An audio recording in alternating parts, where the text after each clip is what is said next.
Unstoppable kick-ass confidence. Are you ready? Welcome to the Raw and Unscripted show with Christopher Rausch, where we help you overcome your self-created crap without the self-help fluffy bullshit. Now please welcome our host, Christopher Rausch.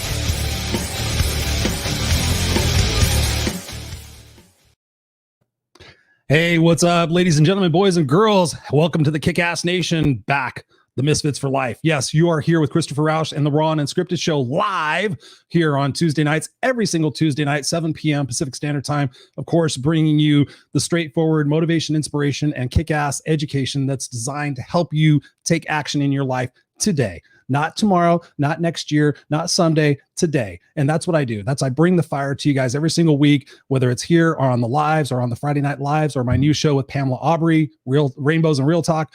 My intention in life is to bring you guys either myself or guests that can help you change your perspective about your past, present, and your future, that can get you inspired about what it is that you should be lighting up in life. You know, so many of us are focusing on so many wrong things, and that is going to lead to wrong results. And I'm so excited to have my guest tonight who is going to talk about the right results and the fact that, you know, when you go through valleys in your life, that those are designed to teach you something. And you guys have heard me say it many, many times. And good evening. Let me just welcome everybody. I didn't have that up there. That's weird. So if you're there, obviously comment, let us know. It's going to be a great interview because I've known this guy for a really, really long time. What's up, Glenda? Good to see you. You know, he's such a phenomenal gentleman. Well, I've seen him go through various aspects of his life, you know, reaching the highs and going to the lows. And, you know, I literally was going to do this show live just by myself tonight and talk about something else. But in talking with him over the last couple of days and just realizing the total part of his journey and everything I've seen him go through, I was like, you know what? No, people need to hear this now. People need to understand that even if you're going through some deep shit, that you can decide in your brain that I'm going to man up or woman up or whatever, and I'm going to take this challenge on with everything I have. And when I think about that, what's Daniel Sogamoso? What's up, dude? What's up? Dang, but Gene background, bro. Love the guitars. Oh, yeah, I think you're mistyping anyway. But thank you, dude. It's good to see you, man. Kiss. Right after back surgery. I went to Kiss after back surgery. Don't tell my back surgery doctor. But I think it was like, how long was that, dude? How many weeks was that after I had back surgery? I was like at a Kiss concert. It was so cool. Shh, don't tell him. But no, what we need to be knowing right now is the fact that some of us are living in a world of victimhood, and we're like, oh my God, what's going to happen? And this is happening. Oh my God, you know, please pray for us and please wish for us and all these different things. But then there's people out there who are busting their ass saying, no, this is not going to define me. This is going to create the person in me that I strive to be. And then I'm going to use this momentum and this pain and everything that I'm going through to become better, to become stronger. And that's what the point of tonight's show is, because I know a lot of you are struggling right now. You're trying to find hope. You're trying to find meaning in everything. And unfortunately, many of you are resorting to anger and divisiveness, which is breaking my heart. And you guys know I've been talking about this in my Facebook lives and everything recently. It's like, you know, we're more the same than we are different. And on recent shows, if you guys have been watching, you know, my show and then Friday Night Live show, we've delved into the topic of Black Lives Matter. And we talked about racism. We talked about what's going on in our country, but we haven't also identified the other segments of society that have faced the same thing. You know, our Latino friends, our Chinese friends, our Asian friends, you know, our Indian, I mean, every culture has faced that. So, you know, and tonight we're going to talk a little bit about that and how, you know, the view from being a Puerto Rican is, you know, and how the view of the United States is, and just get a different perspective overall of this man's journey, because it's really, truly inspiring. And what he's doing now with his life is just got me off the charts and thinking about, you know, we got to share this. We really got to share this, because that's what life is about. Life is about when you're down, you don't sit there and say, oh, wow, you know, I'm down, you know, shit sucks. I might as well just, you know, placate and, you know, settle for mediocrity or anything. You can sit there and get down, and then you just sit there and say, okay, what am I going to do to fix this? What am I going to do to build myself up? What am I going to do to get stronger? How am I going to take responsibility for my life in order to become unstoppable? The truth is, I mean, literally before I press go on this, and some people in my life can actually verify this, from 9 o'clock this morning until just now, I have been hauling ass. I was up in the mountains, hiking, running, high altitude running, playing with my kid, hiking. I drove for 4 hours, literally came back, had a coaching call, had a little bit of dinner, took a shower, boom, right here.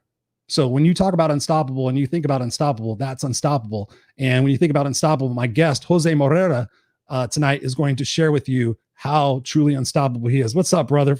Hey, man, how are you? Good talking to you, man. Good to dude, see you. it's good to see you too. I mean, let's just share with the viewers just for a minute. I mean, how long we've known each other and in what capacities we've known each other. I mean, I've known you, I can't even count how many years, but 20 you were years. a part of, 20 years. 20 years. 20 We've years. known each other for 20 years? Yes, sir. 2000. Damn, since you were like 6. Thank I you. forgot you had to babysit your ass. I forgot about that. Oh, don't be starting to bring the gun show. Oh, man. Yeah. Oh, come on. No, seriously, dude. How are you? I'm doing great. You know, just training, living life, and making the best out of circumstances right now, for sure. You are. And just to let everybody in on the secret, Jose and I used to work when in my corporate career, you guys have heard me talk about for 26 years, I was the director of operations and Jose was also the regional manager for Latin America. So we had a lot of, inner dynamics with, front facing customers, our dive stores and getting our products down there and international concerns and just different things of that nature. So we became really good friends and became brothers through that. And we just kept in touch over the years. And now that my departure from corporate and his departure from that corporate, we just remain in touch and we become so close in just really like listening to one another and helping each other. And just finding out about your story, dude, and just realizing what you've been through the totality of your life. I mean, really, we were talking about being, Puerto Rican and talking about Black Lives Matter. I just want to highlight for everybody watching, what your mental state is and what you've been through. What I know you've been through is just nothing short of really, truly respectful, man. Because I know you've been in different places and we're going to talk about those places. But I just want to just start the show off with saying mad respect. Thank you so much for being here and sharing what you're going to share. But just tell us a little bit about, how are you doing through all of this COVID stuff? I mean, I know your story of pre-COVID, so you could talk a little bit about that, but just talk about the journey of what you've gone through mentally, physically since March and how that's determined what you're going to be, what you're going to do. I think that yeah, if we want to talk about COVID through, since March to this moment, we got to go back a little bit, but we'll leave that for later, because for me, when March started and COVID started, was like, okay, here we go again, basically, because of the other circumstances that we've been living through, right?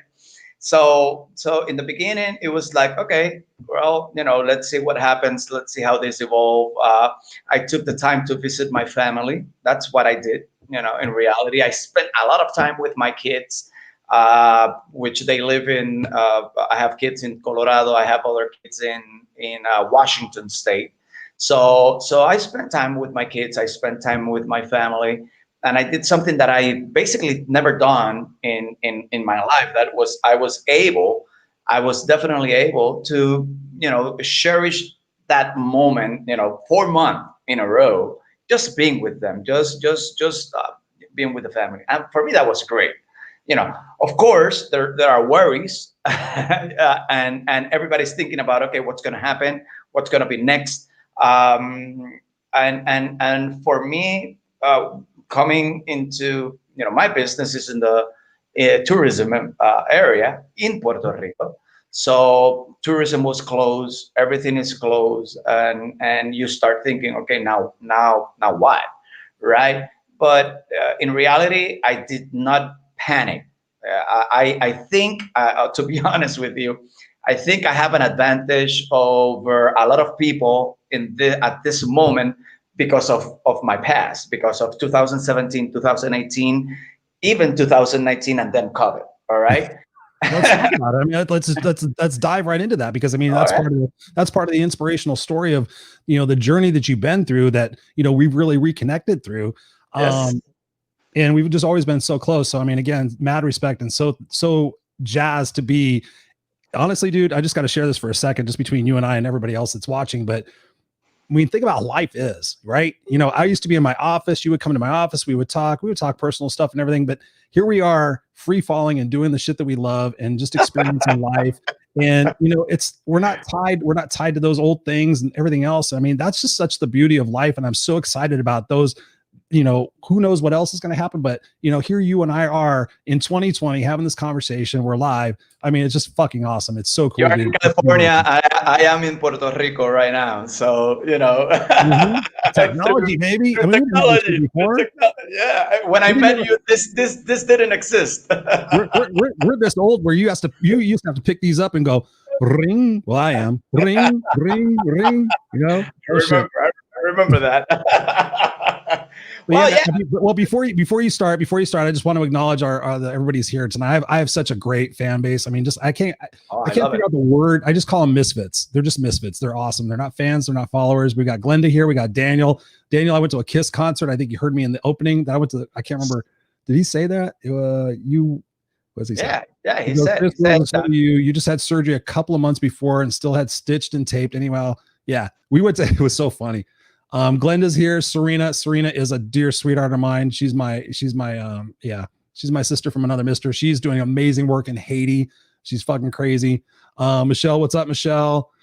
Serena was actually gonna be on the show tonight, but she's actually getting a bunch of stuff out to her team. So she's watching her. Thank you so much, Serena. You fucking rock. Hi, Crystal. She's saying hi to me, so I want to say Crystal. Hi. Yes. I told my friends there was gonna be some eye candy on here. I said between the gringo and the Latino. I don't know about that, but that's okay. Thank you for pumping me up. Oh, look at Serena. Serena's like, yes. She goes, oh my God. She goes, I got the gringo and I got the Latino. Serena's a good guess. Whoa, what the heck? What's up here? Greetings from Colombia, Christopher and Jose. Thank you so much for being here. Diana, thank you so much for being here.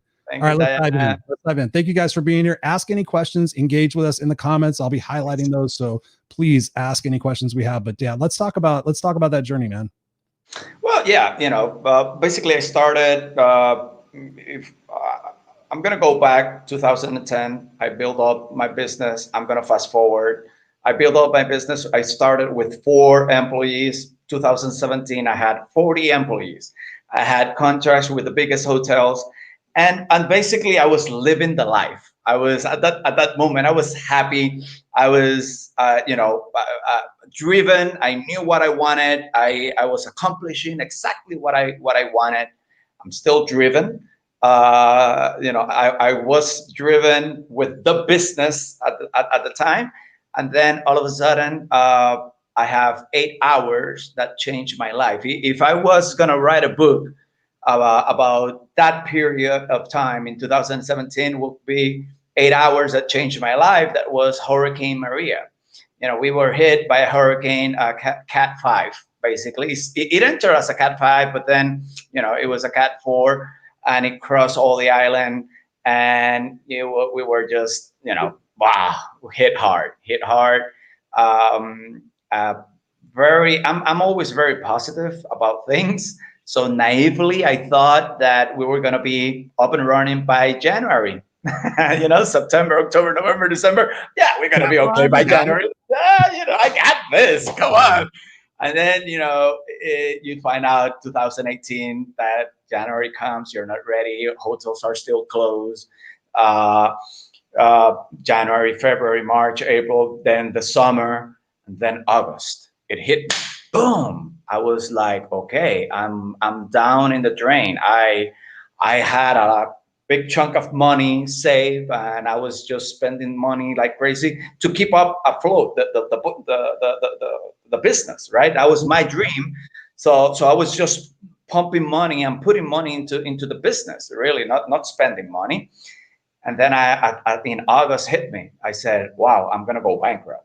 All right, and I guess that August 2018, I hit bottom, right? Because part of the journey is with the mountains and valleys and the ups and downs, and this was a very down moment in my life where, opening myself, something hard to talk about, right? But yeah, I was thinking just. That I was better off dead than alive, right?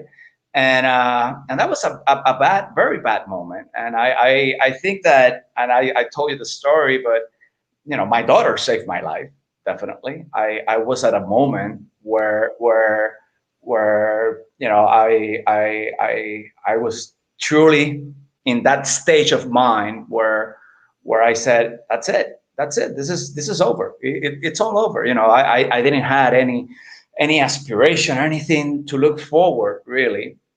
And my daughter called me, and she called me again. I didn't answer the first time. She called me again. I answered the phone, and my beautiful daughter was there. Oh, hi, puppy. Hola, puppy. And I was crying, and she's like, "Are you okay?" And I'm like, "Yeah, I'm sick. No worries." But then, once I saw her, I'm like, "I'm so stupid. What the hell? What the hell am I thinking here? Come on. I have these beautiful kids. I have these beautiful little people that I have to take care of, and they look up to me. So you know what? I gotta keep moving forward." And that was like a turning point. That was like the low, and then where I said, all right, you know what? I cannot really, feel self pity of myself. Self pity. I cannot go through this. I have to do something really. What was it in that moment? Talk to us about that trigger that you go from, okay, I'm not supposed to be here, I'm done. Because I've been there. I tried to kill myself twice. Unfortunately, I sucked at it, and I've had those thoughts ever since. I go through those periods, and I'm just very frank. So thank you for sharing that. I know it's uncomfortable to share that, but I share that too. I mean, I've gone on walks. I could tell you stories where I've gone on walks like, I'm done with this. I'm done dealing with all this. I'm done. But so talk to us about what really the deep root cause of what caused you to flip. Like thinking about your daughter, what was it in that moment? You're like, no, because of what? Because of the responsibility. In my case was the responsibility. I've been always a father, right? And all of a sudden thinking about, seeing the face of my daughter and thinking about, am I gonna go and leave her, whatever, I support her. Even though I live in Puerto Rico and she lives in Colorado, I'm always with her. I'm always I travel a lot, and that, she and all my kids are very close to me in different ways. So for me, the flip was from feeling self-pity to go to rage, like I'm so stupid, what am I doing, right?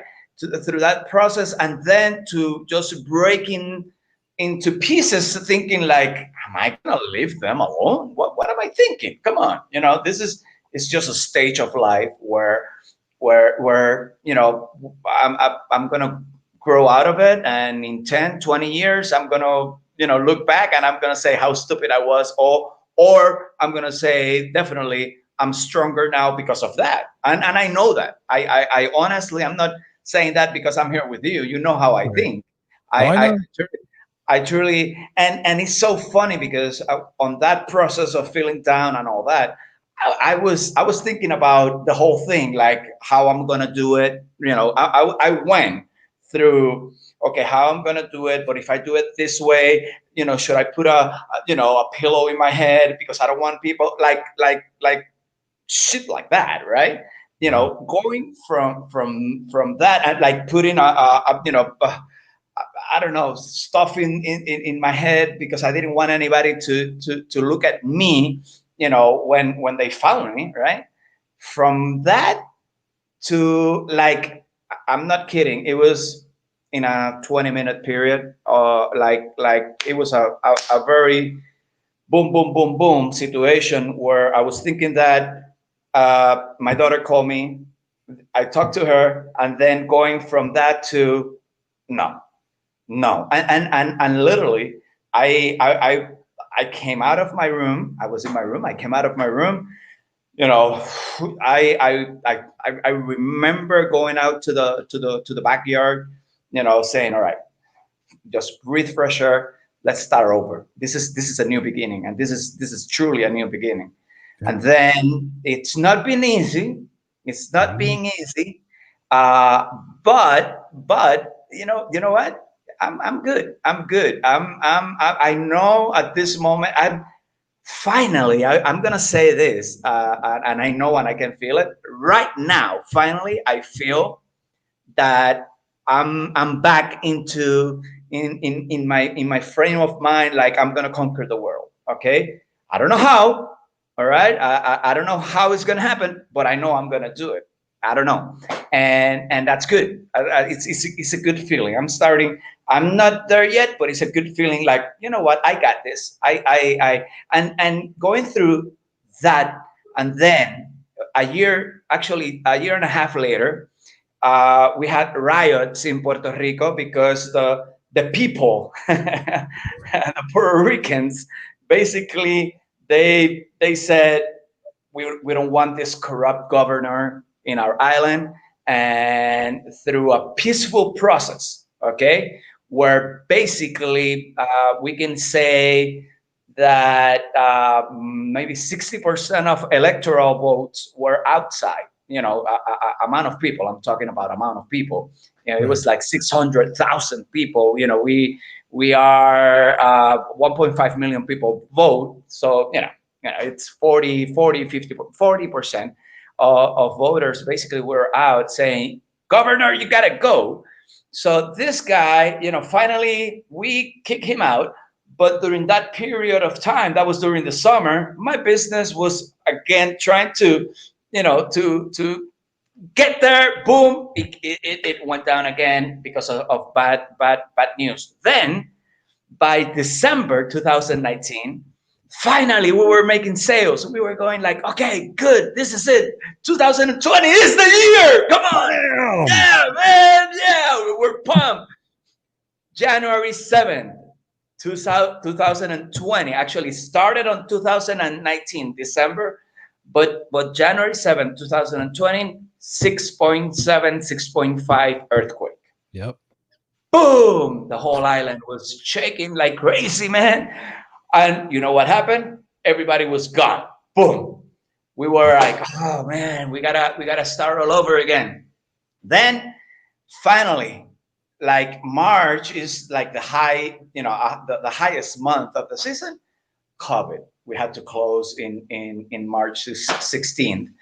But I was already watching the news, and I knew at some point it was gonna come. But we were just praying. I was praying. I said, well, if we get it by May, we're gonna be good. Wishful thinking. We'll wash that shit out. We'll wash that shit out. No problem. Yeah. We'll Clorox. We got it. It didn't happen. So that's why I'm saying, like going through all that, and my business, and I can say before Maria and all this, I had a striving business, 40 employees, 5 boats, the biggest hotels, contract with the biggest hotels. It was a multi-million-dollar company that was built from nothing to that, right? And then all of a sudden, boom, you basically feel like you lose everything. But you know what? You gotta go back again and gain the fire. And it's the other day I was listening to a friend of mine talking, and he's right. He was saying, look, we go, like you say, through ups and downs, and sometimes entrepreneurs, we have one day that we celebrate today we're celebrating because everything went well, but then tomorrow you wake up and everything went so wrong that you go like, oh my God, and that's it's like month-end sales. Remember month-end sales? We would make the month and be like, yeah, we're gonna party, and they would have a big party for us, and then the first day, like, okay, it starts at 0 again. You guys exactly. Like, Thank you. We just had a party yesterday. It was all good, but now it's August 1st. We have to start over. You guys suck.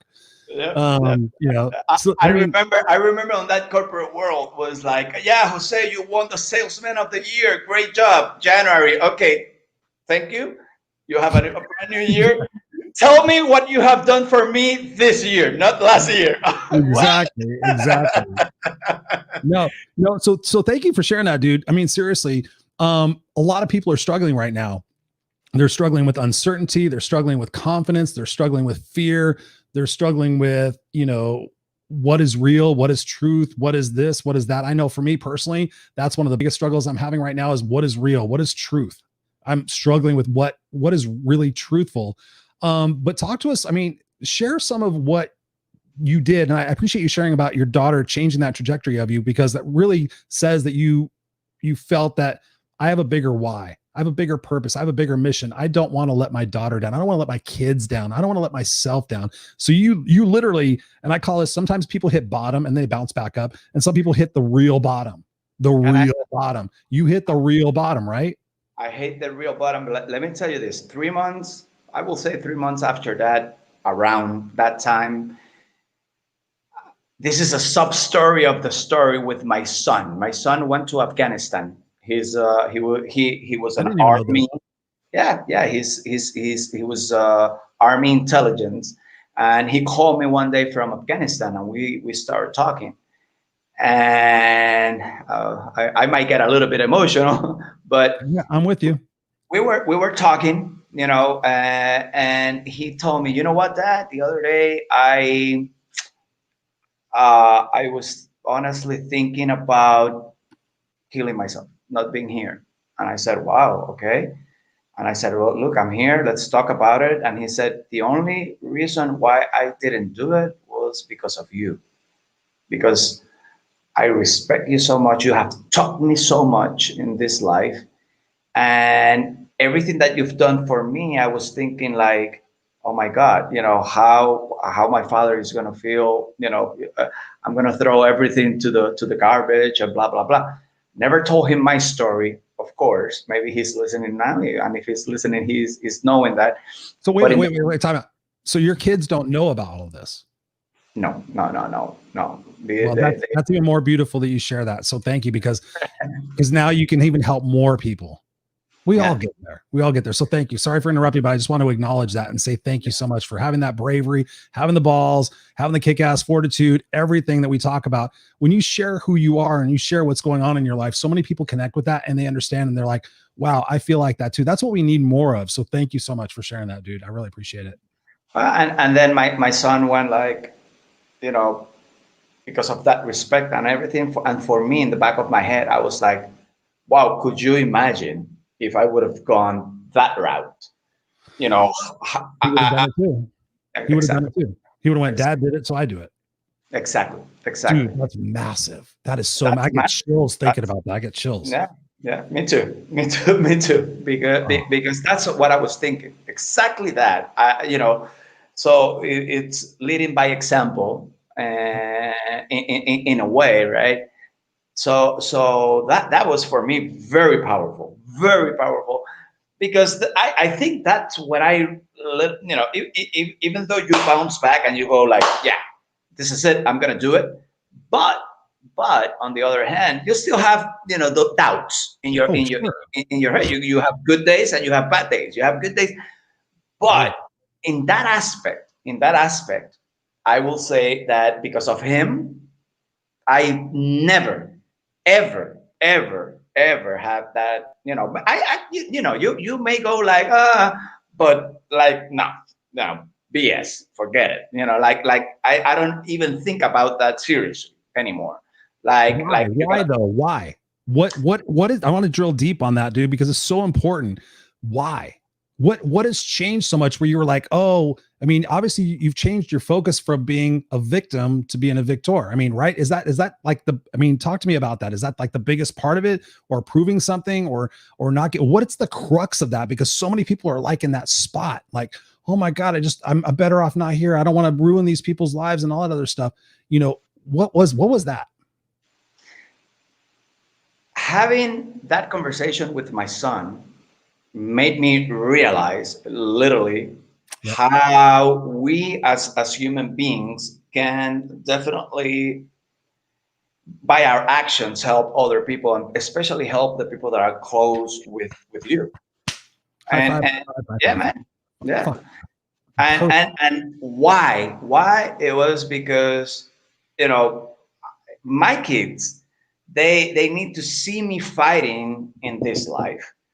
And I'm a warrior, and they will become warriors too, of this life. But going through everything, we the mother of my kids, we're divorced. She's been going through her own battles. I'm not gonna go deep on that, just out of respect to her. Sure. But my kids have seen her fighting also, and they've seen their father fighting. and maybe they don't know the backstory. But we definitely, by our actions, we are teaching the people next to us. And at the end of the day, it's very selfish what you're doing, because you're getting rid of the problem, but you're leaving other problems in this earth to other people, that they're gonna start thinking, oh, why he did it, oh, why this, oh, it's my fault, all this, and then you create a whole mess that maybe at the end of the day it was not even their fault, but nobody knows that. So at the end of the day, it's BS. You have to, for me, the way I see it, you need to have the strength to confront everything. Everything shall pass, and I know that. I know that. When, I don't know, but one of the things that I've been working on at right now with the COVID, right, is the present. Just right now, because one of the things I've been talking a lot to a friend of mine. Well, she's my cousin. She's a psychologist, but more friendly talk. And she tells me, and she have taught me, look, the past, makes you sad because it's the past. You wanna go back to those good old days, right? The future makes you frightened. It gives you a lot of fear because of uncertainty. What is that? Oh, because our brain is chaos, and we're always going to think negatively about things. We're always going to say, oh, things are going to go bad. Think about this. Start thinking about this. Now, I want everybody to go back to March, because it happened to me. In March, I said, oh, well, I hope this is gone by July, because if it's not gone by July, looking at the money that I have, this, and that, I'm going to be dead by July. And I'm still here. And that didn't happen. That didn't materialize, right? Because we are thinking about the future, but future gives us fear.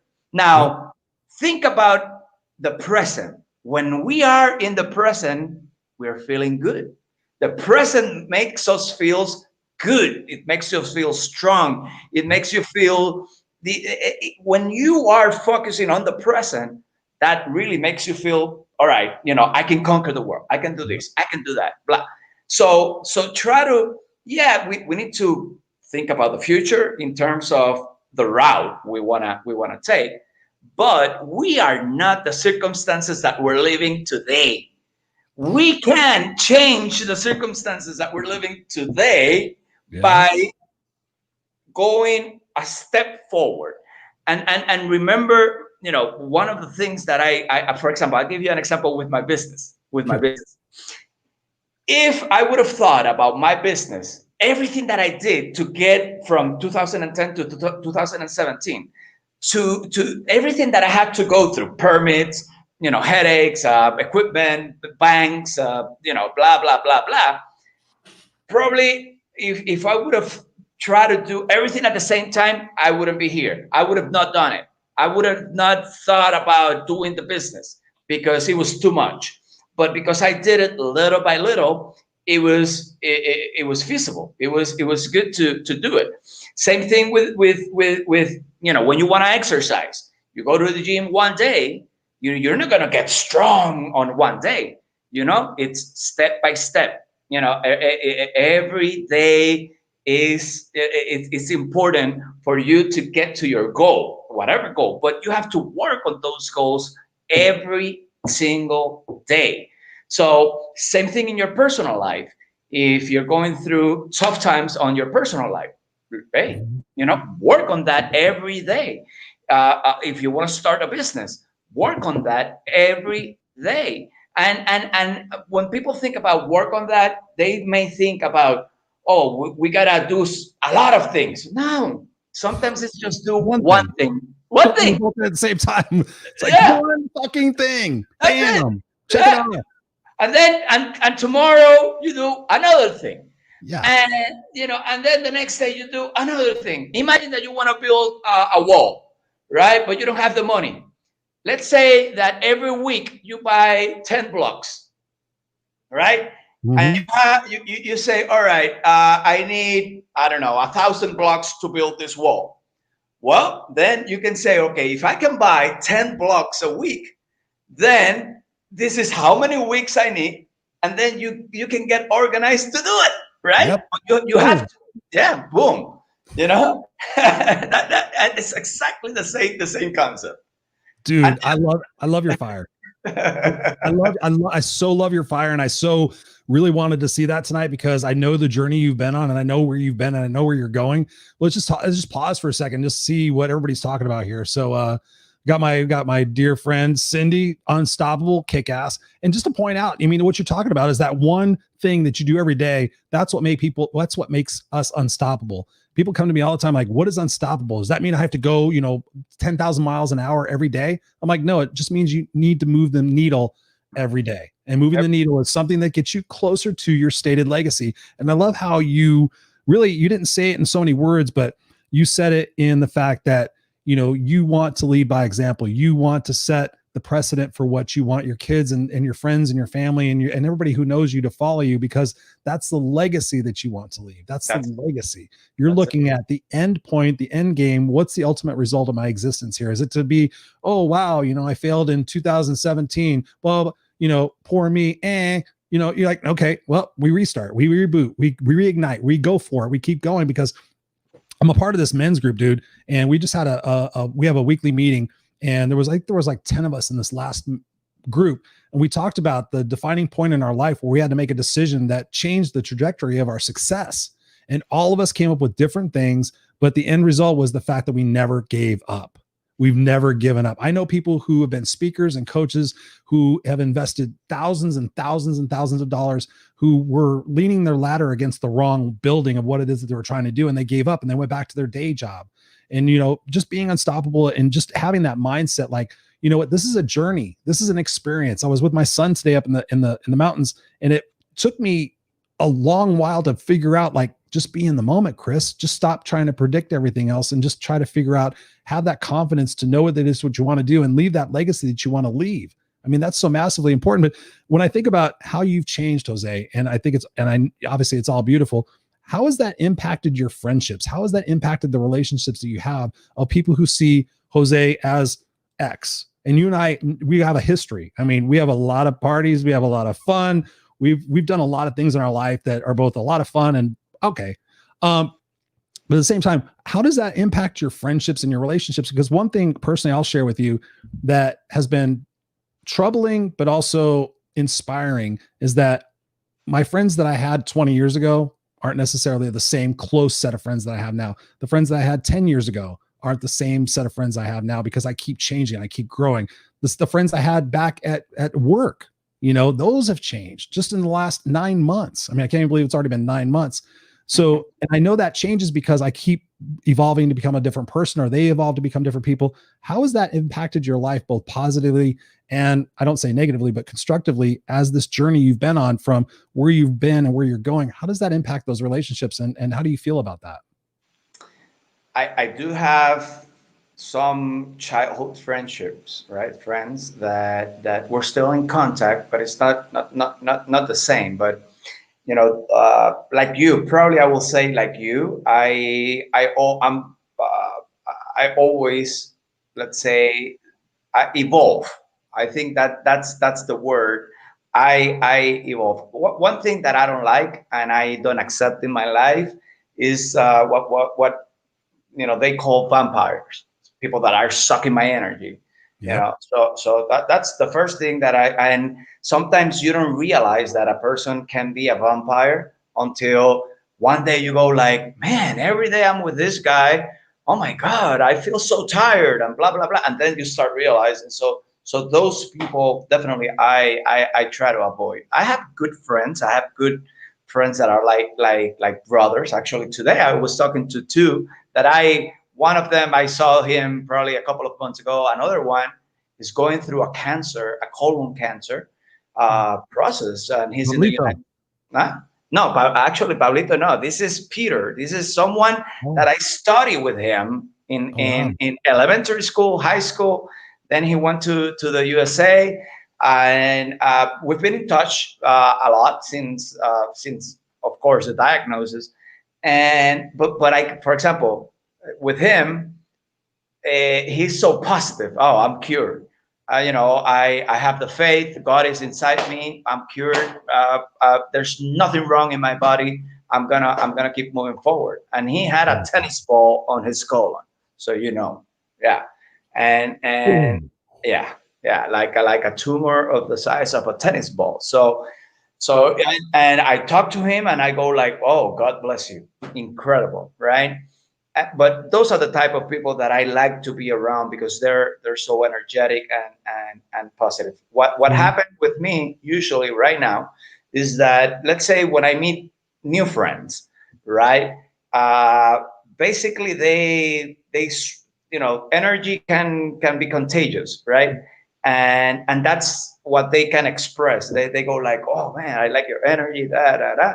So in one way, I'm like, okay, good, good, because at least you can self-reflect, right? And you can say, well, this is what people are seeing about me. But not everything, I have other friends that well, let's say, you have people where probably uh you also need to talk, and you also need to, sometimes you need to blah, and I have those friends too, right? Where I can just go like, what, today I'm not feeling well, and I just wanna, I want to sell my business, or I want to do this. You go with that type of mentality, and again, you go. I'm not steady all the time. I'm not happy all the time. I work in progress, definitely. We all are. And that's such an important point, Jose. And I really want to identify that, is that we all are a work in progress. And so many people sit there and say, I get people a lot saying, oh my God, I wish I had your energy. I wish I was always so positive. You always seem so upbeat. You always seem like, I'm like, no, I'm not that. And I'm the first person to admit it. I mean, even today, God's my witness. I was in a cranky mood today. I was like, why am I being frustrated? And I even reached out to my friend Pam, who does Reiki. And I was like, what the heck is going on here? I'm like feeling this like, not every day is a great day. Not every day is a bonus day. Not every week is a great week. But the fact that you just keep moving forward and you go, okay, you know what? Today's not the day that for me to move the needle, but today is the day for me to continue moving forward and keep that mindset that I will move the needle, that I'm going to move the needle, that today is just a sucky day and I'm going to own up to it. But tomorrow morning, I'm going to get up and I'm like, I'm grateful for being alive. I am intentional on doing this. And this is what I'm going to do. And yesterday was a bad day, but today's going to be a good day. And so many people get sucked into, well, tomorrow's going to suck too if today sucked. I mean, isn't that right? Don't people get into that vicious negative cycle? Like, oh, this is going to suck. That's going to suck. And they pontificate and they assume, sorry, it's just such a hot button for me right now. So many people becoming victim mindsets. I'm like, just change your mindset and change what you're focusing on and bust your ass and do your best. I mean, what is your best, Jose? Have you ever really dissected what your best is? That's an interesting thing that I struggle with. And I think, what is your best? And I think, like, if somebody came and put a gun to my head and said, you have to come up with $25,000 by the end of the week, I would figure it out. I definitely will figure it out too. Huh? I would price to me. Yeah. I freeze it. It shit happens. Okay. But you look pretty. You look pretty. Yeah, I guess the other one, I was like, shit like that. But talk to us about that. I mean, talk to us about that in your own experience. Wow, that's a great question. Sometimes in my case, I am at my best when I have a lot of pressure. Like you said, having a gun in your head is having pressure for sure. And I've been in life in a lot of situations where I have to come up with an idea, with something. Things are happening, and you have to get into you have to meet certain goals. I remember when I started working for Patty, for example.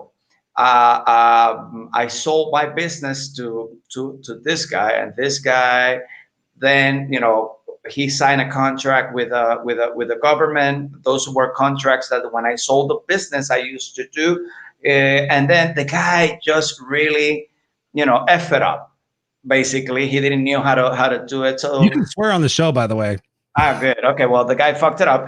Anyway, then I got a phone call from the director of the program, and he was asking me for help, but then he was sort of pressuring me, and but my only the thing for me, the responsibility of help him, like, all right, we have a relationship. And I remember talking to my boss at the time, but Riker, and I said, look, I need 2 weeks. And I had to come up with a plan, and I was able to come up with a plan, boom, boom, boom, boom, boom. And I was able to save basically the program, and the pressure that I had on that, for example, on that experience was amazing. It was incredible. I never thought I was going to be able to pull it off. I brought someone from Venezuela. I brought someone from the United States, people that I didn't knew. I was calling people. I was okay, hey man, I need your help on this. I need your help on that. Just all those contacts that you have in life, but we pull it off, right? And definitely when I have a lot of pressure, most of the time is whenever I perform the best, for sure. When I'm relaxed and all that, it's all good. I'm the same way. Yeah, and but but it's been interesting because now I'm going back. Now I'm going back to that mentality. The late Kobe Bryant used to call it Mamba Mentality, right? Yep. So, amen. Yeah. And I'm going back to that mentality, and I lost it. I lost it, and I know that I lost it in 2017. And what happened to me, I deflated on that moment. I basically I use the example or the analogy that it was like I was running on this race, right? And I went through hills, valleys, storms, rain, and all that. And all of a sudden, I was looking at this long road, but it was beautiful. It was flat. It was incredible, and I never saw the wall.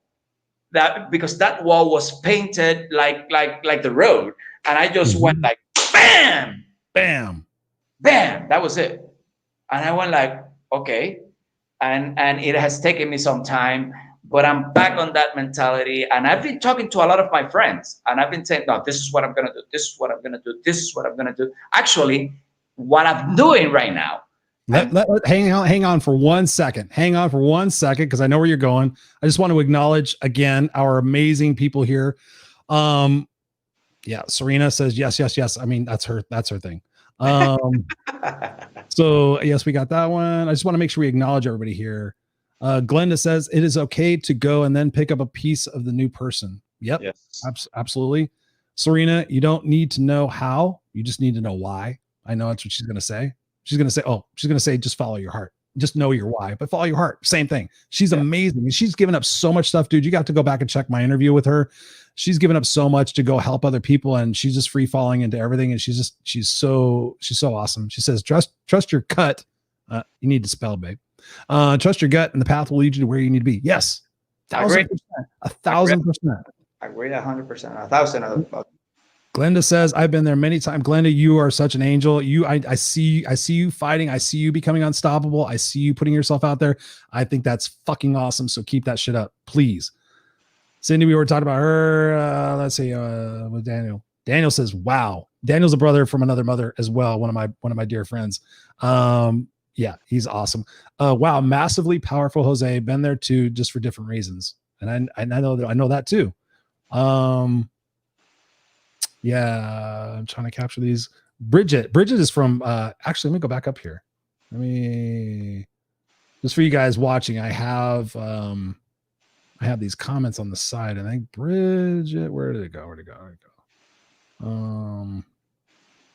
Hang with me for just a second. Bridget, where'd you go? You came in here saying you're from Germany. I thought, fucking from Germany. That's awesome. That's awesome. I'm grateful to be here accidentally. Great message. This is exactly what I was thinking about the last hours preparing for early morning. Yeah. 4 a.m. It's like 4 a.m. in Germany right now. I would imagine. Yeah. So thank you so much for being here. Oh, Bridget. Yeah. I said Bridget. Sorry. Bridget. I don't have my reading glasses on, so don't shoot me. Yes, I am that old. My vision leads me on a daily way full of challenges, working since 5 years on that. Yeah. I mean, It's so important. Michelle, thank you so much for being here. Guard the door to your mind, have courage, and stay positive. I work daily on self-discipline and personal development. Yes, daily. People ask me how I start my day, dude. I wake up, and before I even take I have a eye mask that has these headphones in it. And before I even take my mask off, I'm like, I'm so grateful for the fact I woke up today. I'm so grateful my son is sleeping in the room, just, inches away from me on the other side of the wall. I'm grateful that I just go into my gratefulness and I go into my intentions and I just set the day. So I think that's amazing. Yeah. Oh, he's going to, big love con mucho respeto. Yeah, I just went like this. Peace out to you. Little Spanglish. Yeah, I was actually on your show. I was on Raid Latin America. That was fun. That was crazy. It was like I was the only gringo on there, but it was like an hour. It was Spanglish. It was Spanglish. No, it was such a pleasure and such an honor to be there with you in your group, and to have you here with my group is so cool. So Bridget says, a nice expression, bam. So yeah, there's a couple other things I want to get into, and we're already at 50 minutes. So dude, I already know that we're going to be talking for a minute. So talk to us about where you're going now. We've got the huge backstory of where you've been. So talk to us about your mindset now and where you're going. Because then I want to delve into a little bit about the past history of Puerto Rico and some of that stuff. But literally that's why you're on right now, is because when you sent me that information, I was like, holy fuck, this guy is going. This guy's doing it. He's crawled out of the pit on his own and he's figuring this out. So what are you doing now and what's your focus? Well, right now, I said, all right, there are things that we cannot change. There is a reality right now going. The only things that we can change is what we decide to change, right? So I said, right, I'm 46 years old, all right, and and I want to learn new things. I wanna I consider myself a warrior of life, right? And I talked to a great friend of mine. He's a former world boxing champion from Puerto Rico, and I said, look, dude, you gotta teach me how to box, all right? And I want you to train me for the next 2 or 3 months like a professional boxer, okay? Because I think that's where my head is going. I'm preparing myself, and it is an analogy that I'm using, and I like to do that in my life. Like, all right, well, I'm gonna box, I'm gonna fight, I'm gonna learn how to fight, I'm gonna learn new tricks, I'm gonna show myself that I can learn new tricks, all right? And I'm preparing. I always say I'm preparing myself for the next fight of myself. But my next fight is not with another person, it's with life, right? So basically what I'm doing is I'm conditioning my brain to become a fighter again. I'm conditioning my body to feel better, to feel good. Yeah, I'm eating super well. I'm really doing a lot of exercise. Tomorrow I'm gonna wake up at 5 a.m. to run with my friend. Something that I've never done. I don't like to wake up at 5 in the morning, but I'm gonna do it because you used to go to sleep at 5 in the morning. Well, yeah, I'm gonna wake up. I'm gonna wake up at 5 in the morning. I'm gonna run my miles, and then in the afternoon at 1 p.m. I have another training because if I stay in my house right now, going through COVID, I'm not working, this and that, then no, it's not gonna work. So I'm using the analogy of boxing and the exercise into my own advantage.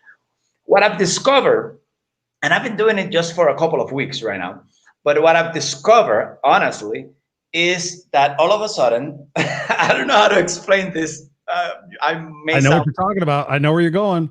Well, my brain is just going like, high, right? Yes. And I'm thinking better. Yes. And I'm getting all these new ideas. Oh, you know what? I can do this. Oh, I can do that. Oh, and all of a sudden, I'm an entrepreneur. So, and I love doing business, and I love to create. and all of a sudden I'm starting to create again, and I'm all of a sudden I'm going like, okay, well, this is what I'm gonna do, this is what I'm gonna do, and I'm doing all these business plans in my head. I'm finding, yesterday I was in the morning in my computer just writing, boom, boom, boom, boom, okay, writing my thoughts, writing stuff that I'm gonna, that, and I, not that I'm gonna start doing, that I already started doing. So it's that's the process where I'm at right now, and honestly, I love it. It's beautiful. So thank you for saying that, and thank you for sharing that, because it's one that's been such a huge component of my success and also my downfall at the same time. Because I haven't told you this, but September 2nd last year, I don't know if you knew about it, but September 2nd last year, on September 1st, I decided to do this program 75 hard. It was 75 days, no alcohol, clean eating, 2 workouts a day, 45 minutes each, a gallon of water a day, a progress picture, and 10 pages you had to read from a personal development book. I did that for 75 days straight, like zero sugar. If a gum had sugar in it, I couldn't even have it. I was so strict with that, and I felt so much better. But then after that, of course, you get off of it and you're like, oh yeah. And you kind of get back into the old same way, where you're still successful and you're still kind of less. And even in myself, I realize I'm like, okay, I'm still successful and I'm still operating at a great frequency, but in order for me to make that legacy, like you talked about earlier, and I keep wanting to tie that into this conversation for people who are watching this, that you have to have that ultimate end goal. What is it that you want to do? Where is it that you want to end up? And you have to constantly be fighting. I think we're sold a bill of goods, Jose, when we're kids. We're like, okay, if you go to school and you do good and you get good grades and you're nice to people and you go to college and you get a good job, then you get a family and you buy a mortgage and you do all these things. Then one day you get to retire and be happy. That's such a farce. It's such bullshit that we're told that, because, just now at 51 for me, I'm like, okay, I look at everything else as just prep work. I look at the last 50 years of my life as prep work, because now I've realized all the shit I did wrong, all the bad attitudes I had, everything else. I'm like, now I get it. And I think that's where you're at now, is you're like, okay, now I get it. Now, if I feed the machine, who we are, we're souls having a human existence. If I start feeding my machine even better and I start taking care of myself even better, which is what I'm going to do again, September 2nd, I've decided September 2nd is just my restart date, that you just have so much energy, you have so much clarity, you have so much, you're not going to those short-term gratifications. For me, it's always been alcohol. It's always been alcohol. That's my short-term gratification. It's like my brain, okay, I drink and I calm down and I feel better. But at the same time, when you have that fire in your belly, like, okay, and I saw that last year. I was like, I literally in one day, I was like, I'm going to do this. People say, how do you do that? I'm like, I just decided. How did I quit smoking? I just decided. How did I quit drinking before? I just decided. I just do it. Talk to us about that mentality of saying, hey, wow, at 46 years old, I'm already in great shape and everything. I'm gonna take it up even higher. And you and I were using the Mike Tyson thing earlier. I mean, Mike Tyson's coming back at 50 something years old, and 54.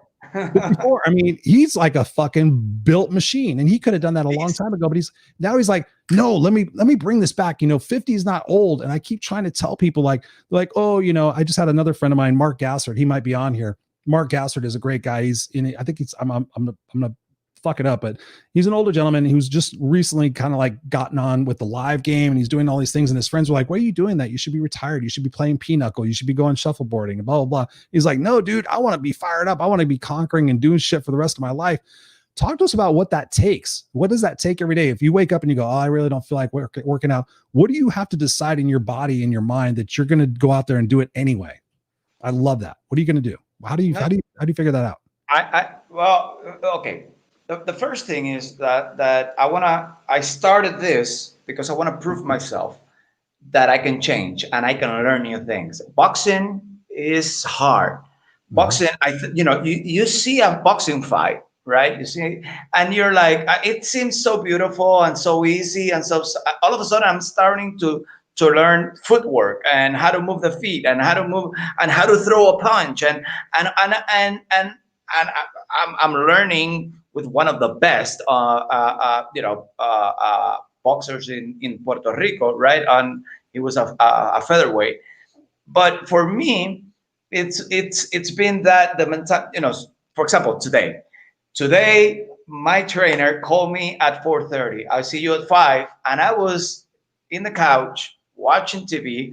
I came, home I was doing stuff, and then I was tired, and I was like, oh man, I don't want to train today. But you know what? You know, it was 4:58. I was putting my shoes on. I was all right. I gotta do it. I gotta.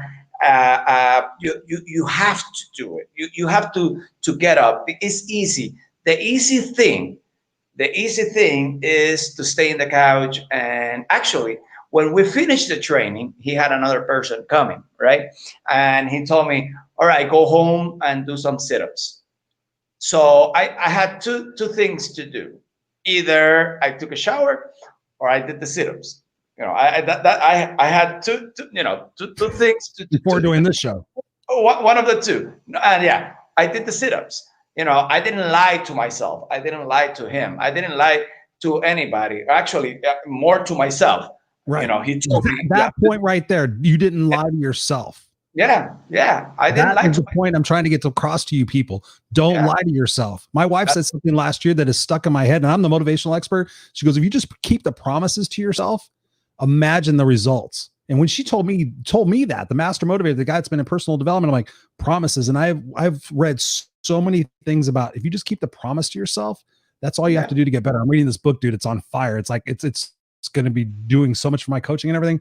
But yeah, I mean, that is so amazing. You kept your word to yourself that you're going to do that. I mean, you stink on the air. I mean, I could smell it all the way over here from Puerto Rico. I mean, geez, I had to go take a shower because I went hiking with my son and I was like, I smell like ass. I need to wake up. That's why I went to take a shower. I didn't do any sit-ups because my belly's hanging over my pants right now. So I'm not going to win any 12-pack of words unless I lean back. Maybe. But you know the beauty of this, Chris, is this. I started a couple of weeks ago.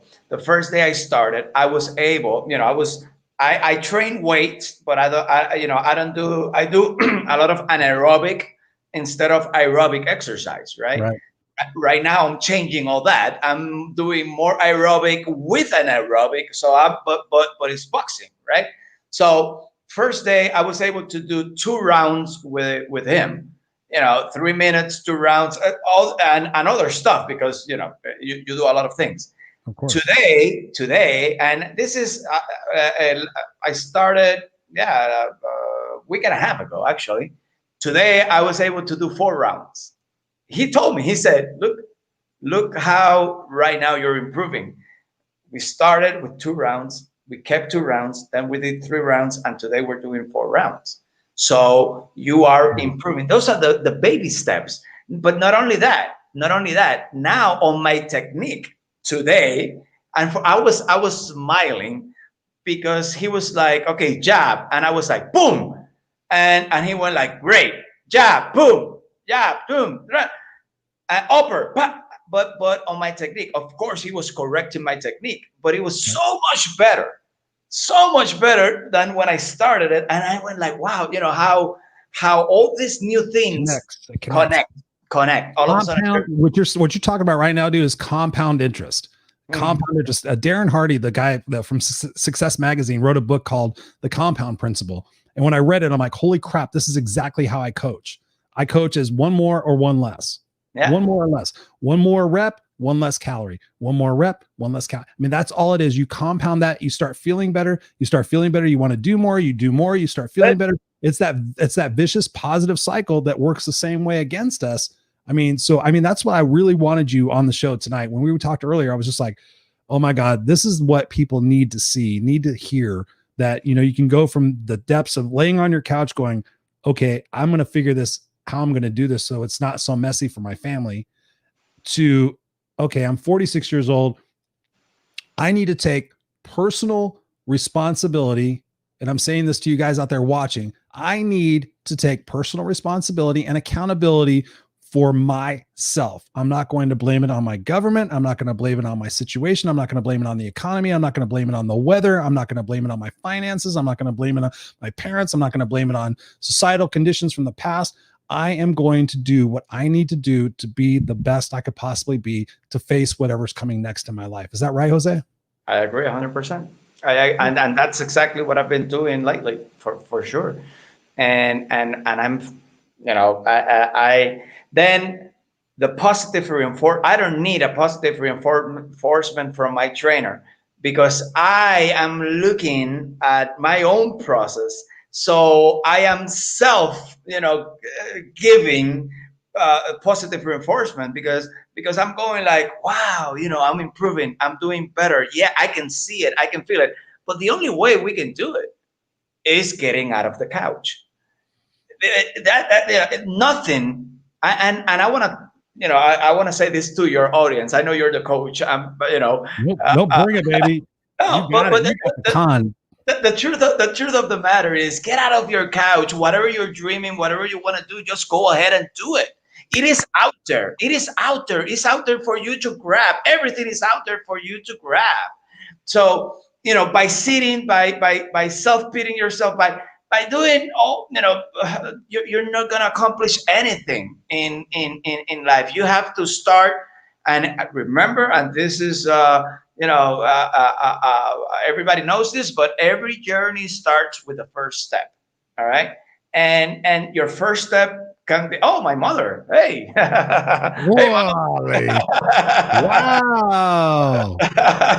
Really? So, we got mom on the show? that's my mama. It's my mama. Hello, mom. It is so nice to meet you, electronically meet you, but I love your son. Your son is amazing. So thank you for being here. That is so awesome. Bless you. Thank you for being here. That is so cool. That's so yes. She's a fan. Well, I hope so. My mom wasn't a fan of me. I had to beg, dude. I had to beg my mom to come to every college graduation that I had. I had to beg my mom to come to my first wedding. Yeah. So your mom being here, that's so rad, dude. I so love her so much. I love her so much. No, So, I'm so proud. and a lot of the things that I'm talking about here, she's taught me a lot of those things actually, and even my father.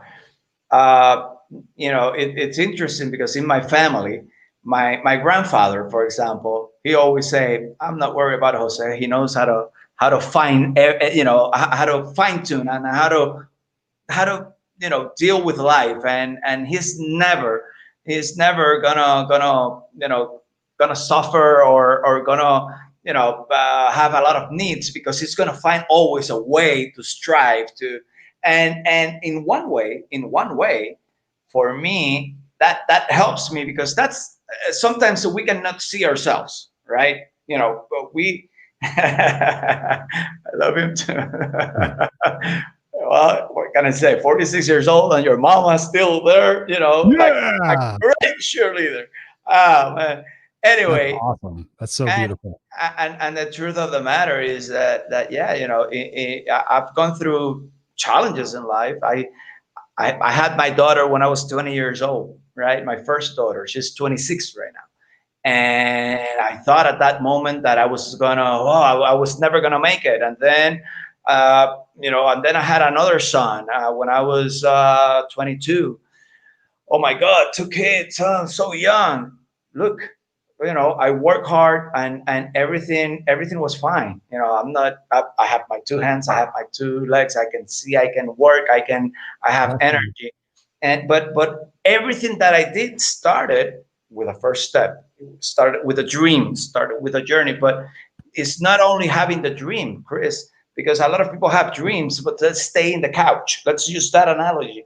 They stay in the couch and they don't go to practice boxing. Get up, go to your practice, go to your trainer, improve your skills, learn new tricks, and things will happen for you. And that's exactly what I'm all right now, what I'm into in my brain, for sure. Bam, dude. No, seriously. I mean, that's the power, and that's what I expected that you were going to bring tonight with this part of the interview. I know we've been going for an hour. Do you want to keep going for a little bit more? Because I want to talk about some more stuff. Yeah. No. So, I mean, first of all, I want to acknowledge and just again say how much I respect, seriously, what you've done, who you've become, what you've learned, your journey. I've known you for a long fucking time, dude. And been a part of the conversations that we've had over the last while. It's so exciting for me to see that. It's so exciting for me to see you becoming the new you at 46. It's a number. So many people sit there and identify something with a number. It's like, okay, with the way technology is going right now, and I just saw a study that said they just found a way to do something with a gene that causes us to age. So what if, and I challenge you guys out there watching this, what if you live to be 120? So if you're 60 years old right now thinking, oh, I'm going to pack it in, I'm like, whatever. If you're going to live another 60 years and you take what you've learned in the last 60 years and you apply that and you really free fall and you just go back to what really is basic. And that's the one thing, Jose, I've found in the last couple of weeks, especially, it's fucking mind blowing, dude. How many people have reached out to me and said, thank you for just being you. I'm not even kidding. Like, dude, you're original. You're real. You're raw. You're just you. And I'm like, it's taken me 51 fucking years to figure that out and to trust that it's okay to be me. I don't have to be this person or that person or the director or the person that says the right things in the company meetings or this thing. It's like, now I'm just me. And now all these people are like, how do I just be me? And that's one of the sad states of the world, is that so many people are putting these, not the mask, not the COVID mask. That's not the thing that's always pissed me off. It's the mask they put on every day. It's like, okay, let me put this mask on and go pretend I like what I do for a living. Let me go put this mask on and pretend who I'm living with. Let me go put this mask on and pretend what charities or whatever else I'm involved with. Those are the masks that bother me the most. But one of the things I just want to acknowledge out with you, and I also want to get into a deeper conversation for a minute. Like we said at the top of the hour, I've been involved in doing shows with both myself and my co-host, Scott Goyette, about Black Lives Matters, because obviously that's been a heated issue since the murder of George Floyd. And I know that personally in my realm of friends, and I have friends all over the world, Indian, Asian, Puerto Rican, Hispanic. I mean, any label you want to put on it, I call us all brothers and sisters, because I believe that 80% of the world is really fucking awesome and the rest of it is kind of just troubled, and we need to lift those people up. But, you and I have had discussions since that has come out. And, I know that it's obviously, I want to say this as sensitively as I possibly can, because I know that some people get very finicky about the words that you use. Obviously, Black Lives Matter because of situations that are going on in our world, and we need to focus on the equity and what their opportunities are. But at the same time, there are injustices and there are prejudices and there are racisms against other nationalities. Talk to us about, and you've educated me a bit on Puerto Rico, because admittedly, I have a 7th grade education. Then I went to college and they didn't teach me about this shit in college. They taught me about calculus and algebra and all sorts of shit that I didn't need. But talk to us just a little bit from your perspective of this whole situation and how it's impacted you and how you see us collectively uniting versus progressively dividing. This is it's a great subject, and I'm gonna be as sensitive as I can, right? Yeah, I'm very, be real. very respectful. But you know what? I'm Puerto Rican, and let me give your audience a little bit of a Puerto Rican flavor. How Puerto Ricans, as Latinos, right, has influenced, the American culture, right? Because sometimes people don't understand that. And what we've done, because sometimes even Americans, they don't know that we are American citizens or we are a Commonwealth of the United States. What is Puerto Rico? They don't understand, and we don't even understand our relationship. But anyway, it doesn't matter. But seriously, it's fucked up. Yeah, let's start with this. Like in 1917, right? Actually, let's start with 1898. The United States basically conquered Puerto Rico. They took it from Spain. That's it. Hispano-American War. Let's go to 1917, right? I'm listening to myself. Anyway, it's a part of history, and it's an important part of history, because in 1917 they passed the Jones Act, where we were given the U.S. citizenship. But why that happened? Because they needed people to go to war, World War I, right? So 2 months after that, now we are eligible to be drafted to be part of the Army of the United States, right? So everything happens for a reason. Nothing comes for free. Anyway, so let me give you some facts here, some fun facts. World War I we had 20,000 Puerto Ricans active in World War One. In World War Two, we fighting for the USA military, right? World War II, 60,000, Korean War, 61,000, Vietnam War, 48,000, Iraq War, 1,700. Fun fact, or more facts, in 2010, basically USA had 116,000 Puerto Rican veterans. Okay, so imagine how many people basically from Puerto Rico has served, right? Uh, Basically, 1,225 people have died fighting war. Puerto Ricans have died fighting in wars in all the major. Go ahead. Say that one more time. Okay, 1,225 Puerto Ricans have died fighting for USA and Puerto Rico as part of the USA. Okay, Okay. Yep. so we've bled for our nation. All right, but let's keep talking. Let's keep going, because I want to say all this, and then I'm gonna move it to other interesting things. Sure. So, let's say that we've helped in, for example, Supreme Court. We have Sonia Sotomayor, right? Acting, Jose Ferrer won Oscar in 1950. Rita Moreno won also an Oscar. Benicio del Toro, Puerto Ricans. These are all Puerto Ricans. He won also an Oscar. We have great actors Raul Julia, right? Adam's Family, Raul Julia, Luis Guzman, Amaury Nolasco, Rosalind Sanchez, Freddie Prinze Jr. is part Puerto Rican. Rosie Perez, Zoe Saldaña from Avatar. Then you have on music, you have J-Lo, you have Mark Anthony, you have Ricky Martin, you have Luis Fonsi, Despacito, you have Chayanne, you have Daddy, you have reggaeton music, even if you like it or not. This is it's a gender, it's a music type, right? So reggaeton, Daddy Yankee, Bad Bunny. Then Bruno Mars, his father is Puerto Rican, so Bruno Mars. And then we've had 5 Miss Universe. In 1970, Marisol Maralet, 1985, Deborah Cartidu, 1993, Dayanara Torres, 2001, Denise Quiñones, 2006, Zuleika Rivera. And then, if you see other actors that people may recognize, like, for example, Sammy Davis Jr., his mom was Puerto Rican. Really? Yes. Jimmy Smith, his mom is Puerto Rican. Wow. John Leguizamo, his mom is Puerto Rican. Geraldo Rivera, his father is Puerto Rican. Okay. We have, for example, doctors that have influenced and have done great things. Did you know that a doctor called Fernando Rodriguez Vargas was the guy that discovered the bacteria of cavities? Okay. And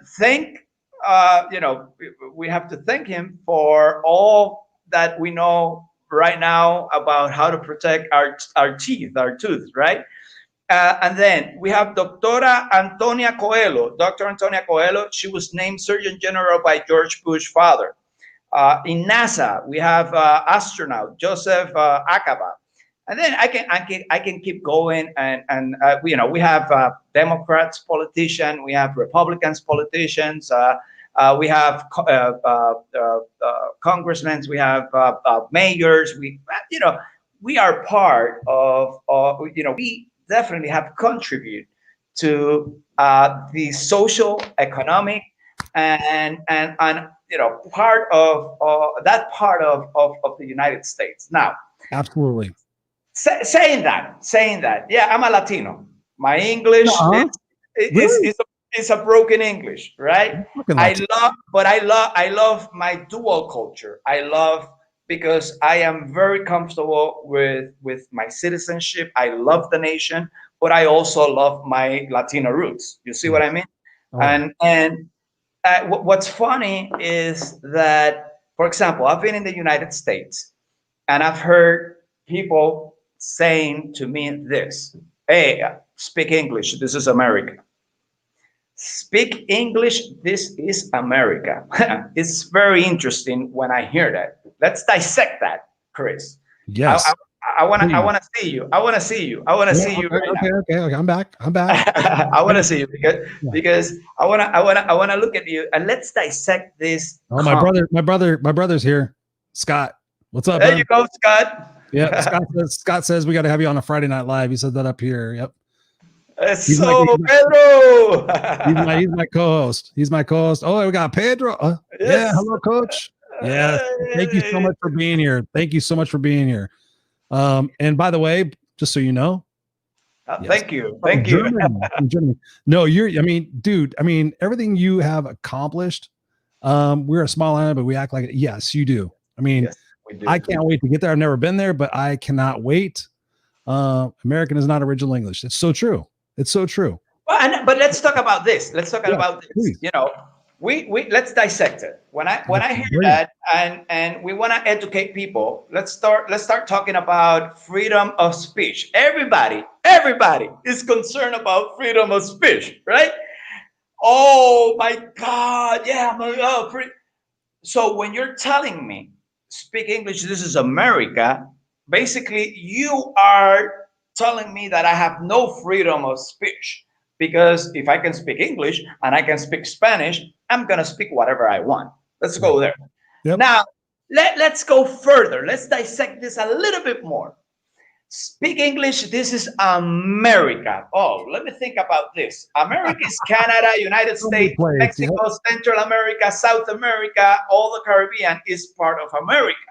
Yep. Now, actually, there are more people talking or speaking Spanish in America than speaking English. Mhm. You know, with from if you count Mexico, South America, Central America, South America, Puerto Rico, Cuba, Dominican Republic, plus all the 40 million people that speak English in America. I was going to say, I mean, California alone. Yeah. Yes, in the United States of America, which we're going to start calling it North America.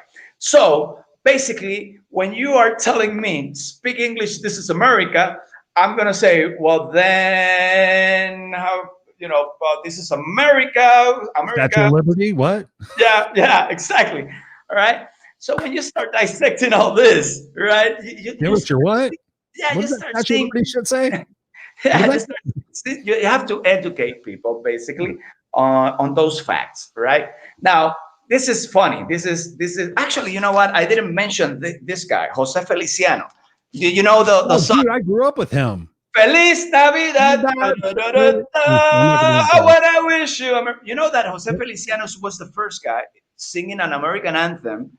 He was a Latino. He sang the American anthem with a different tune. He changed the tune. Yeah, this was in the 70s. So find it on YouTube. Yeah, I gotta look that up.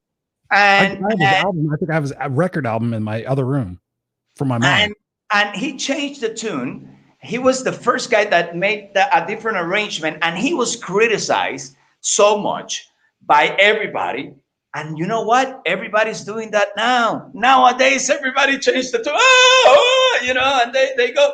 But a Puerto Rican did that, and you know, go home. You know, you got. You know, there was a lot of racist comments toward him just because he did that. So. You know, basically, when you think about all this, and you know, it's interesting. Now, the thing is, interesting. It's fucked up. Well, it is fucked up. Let's go further with this. Let's think about this, and this is cultural, and I'm being respectful, but think about this. When in the United States you say, oh, the NBA world champions. I'm sorry, but you are the NBA American champions because it's not a world league. When you say, oh, let's go to the World Series, right? No, it's Major League Baseball, and you have Japan League Baseball, and you have China League Baseball, and you have Latin American League Baseball. Thank you for saying that. and as being part of the culture, but being able and world travel. I've been blessed, and I've traveled so much in Europe, in everywhere, Latin America, everywhere. So I've been very blessed. But you are able to see a lot more, definitely, and you start seeing how center sometimes people can self-center people can be, right? Sometimes. Well, I want to be Sometimes I you're want to being be too politically. sensitive, dude. You're being too. It's interesting, and sometimes most people are self-centered, and it's fucked up. Well, and that's the problem with all what we're living right now. I've entered. I remember I entered a store in Connecticut, and we were talking Spanish. We were speaking Spanish, and the owner of the store say, "Watch them, they're Puerto Ricans." And I felt so enraged. I was like, "Wow, it was so bad." Like, oh, watch them because they're Puerto How did he? I Ricans. mean, that's weird that he would know exactly what nationality of Latino you were. There's a lot of Puerto Ricans, and sometimes the good pay for the bad, like in every culture, right? They can listen to the accent and they understand. Accents are in Latin America. I can understand and I can listen to a Colombian, Venezuelan, a Mexican, and from what part, or region people are. Wow. So basically, at the end of the day, we are all human beings. I understand. I understand that Even some Serena people. said this. I'm just going, why you collect it? Sometimes. Yeah, thank you, sir. Come But on, dude. Stop sugar fucking Cody and you're on Raw and Unscripted. It's like, come on, dude. I brought you on here to be real. Scott says pride can be very negative. We're back into oneness and realize that tribalism comes with a lot of baggage. Yes. Very true, dude. Very true, dude. And this world have fought so much, like woman rights, African American rights, gay rights. At the end of the day, respect each other. I see people so hypocrite, very hypocrite, where they Hypocrisy. yeah Hypocrites, assholes. Just say hypocrites. assholes. Yeah, they go like, oh, this motherfucker ran, and they ran because you like something that they don't like, but they go home and they're, I don't know, maybe they're doing bad things to their family. I'm not gonna, I mean, maybe people go to church and then go, mistreating their wife or mistreating their husband or mistreating their kids or stuff like that. And at the end of the day, nobody's judging you, which is bad what you're doing. But let's not judge people. Let's be people. Let's let them be. And in my case, yeah,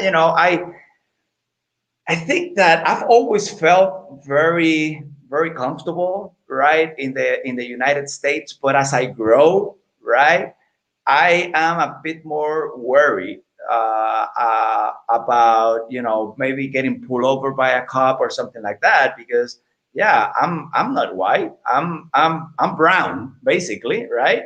I'm Latino, so I'm a very respectful person, but you start thinking, oh my God, what if, and Mhm. that shouldn't be like that. And I'm gonna say this, I don't know, I don't want to get into politics, but the truth of the matter is the only time that I really felt very scared in America, in North America, that was in Colorado, which is a very open community. Colorado is beautiful, it's great, and people are great for sure. Mhm. Yep. I love Colorado. When Trump won, I remember I was on a street light, and these guys were on a big, huge pickup truck with a Confederate flag, right? You had a guy outside, and they stopped on the street light, and they were looking at me like, you know what? I'm gonna kill you. And there were three guys, and I went like, wow, I can't. Honestly, I was just minding my business, right? And then the light changed and they went, hey, Mhm. burning tires and all that. Oh, stupid. Get her done. Get her Yeah, done. yeah.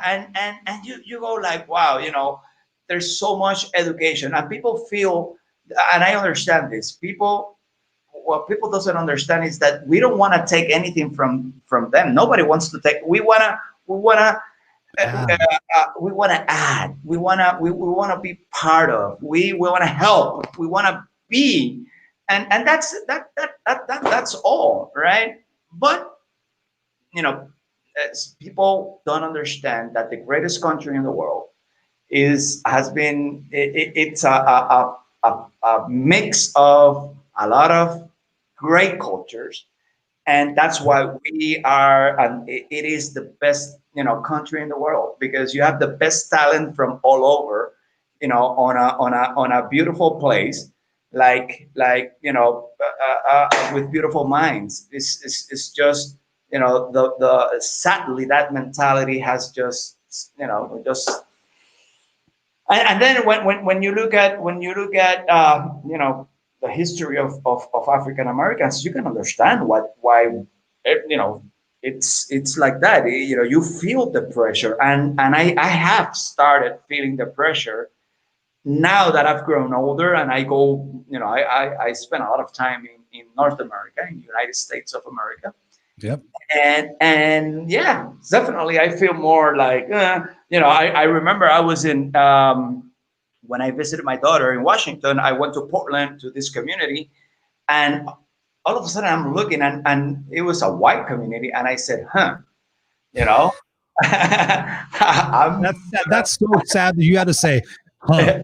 That is yes, so sad, dude. yes, That's yes. bullshit. And I thought about it. I said, probably, it's like, okay, I am the only one who stands out here. You know what I mean?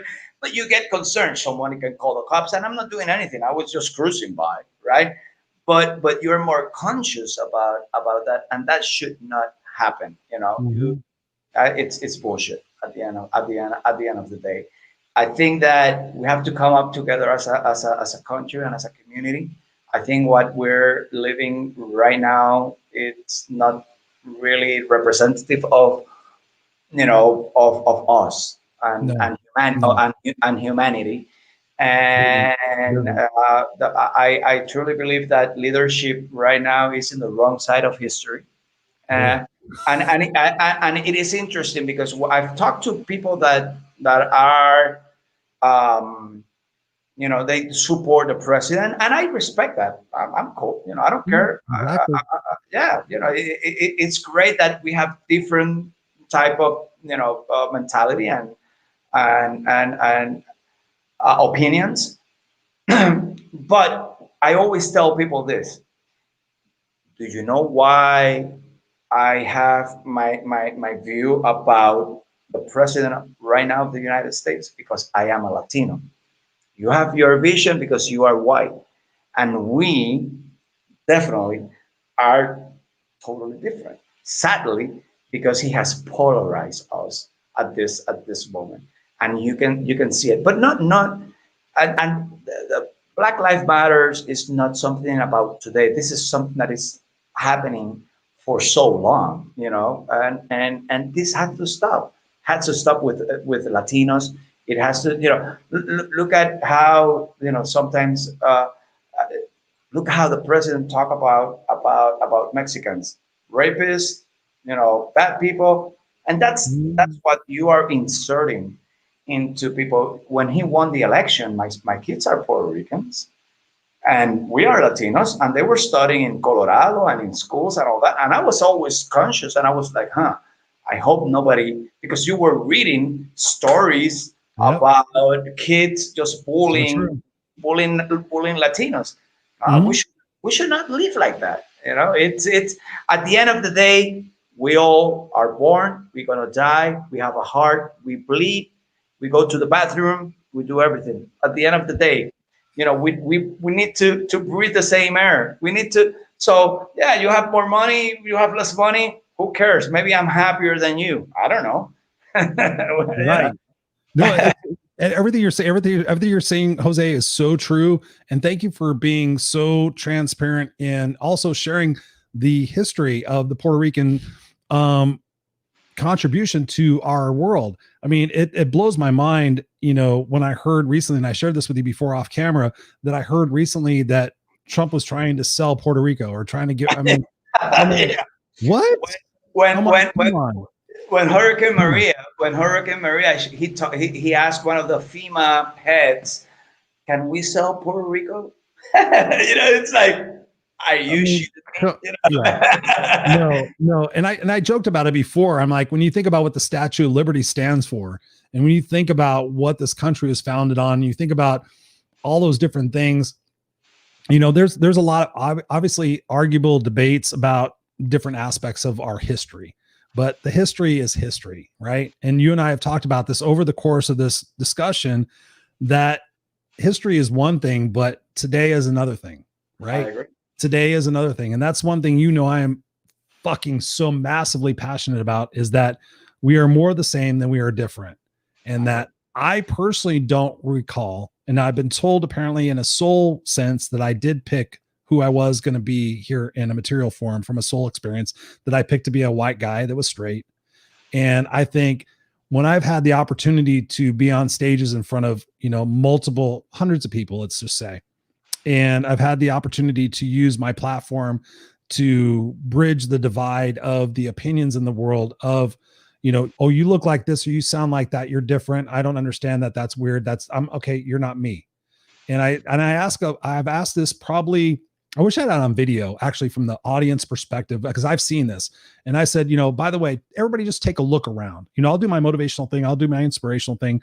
I'm like, everybody just take a look around and see what you see. And I'll see people looking around, whether it's 100, 500, 1,000 people, 10,000 people, whatever. And I'm like, look around. You have tall, short, fat, gait, straight, Republican, Democrat, transgender. You have everybody in the room. You have everybody in the room right now. So let me ask you guys a question. If you split us all down the middle and you open us up, are we all the same?